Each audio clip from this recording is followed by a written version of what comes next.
కాంగ్రెస్ రాష్ట్ర వ్యవహారాల incharge Meenakshi Natarajan de facto సీఎంగా వ్యవహరించడం శోచనీయమని బీజేఎల్పీ నేత ఏలేటి మహేశ్వర్ రెడ్డి అన్నారు.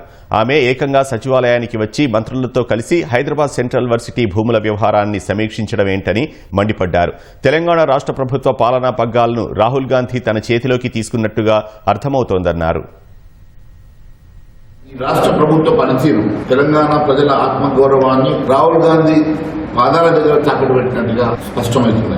రేవంత్ రెడ్డి ముఖ్యమంత్రిగా ఇంట్లో ఉంటే ఢిల్లీ నుంచి వచ్చిన దూత ఇన్ఛార్జ్ పేరు మీద ఈరోజు రాజ్యాంగేతర శక్తిగా సెక్రటేరియట్ లో రివ్యూ చేయడం అనేది ప్రజాస్వామ్య చరిత్రలో ఏ రోజు చూడనటువంటి ఘటన.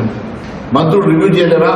స్టేట్మెంట్ ఇచ్చి అక్కడ ఉన్నటువంటి పోలీస్ యంత్రాంగాన్ని విత్డ్రా చేసుకుని విద్యార్థుల కేసుల్ని వెనక్కి తీసుకుని ఈరోజు ముఖ్యమంత్రి చర్యను చెంపపెట్టులాగా ఆయన తీసుకున్న నిర్ణయాన్ని ప్రజాస్వామ్య వ్యతిరేకంగా జరిగినటువంటి సంఘటన చాలా బాధాకరంగా ఉన్నది. ఈరోజు ఏ స్థాయిలో మీనాక్షి నటరాజన్ ఈరోజు సెక్రటరీకి వెళ్లారో, మంత్రులు రివ్యూ చేశారో, ఏ స్థాయిలో ఈరోజు అధికారులు రివ్యూ చేశారో మరి ముఖ్యమంత్రి గారు ప్రజలకు వివరించాల్సినటువంటి అవసరం ఉన్నది.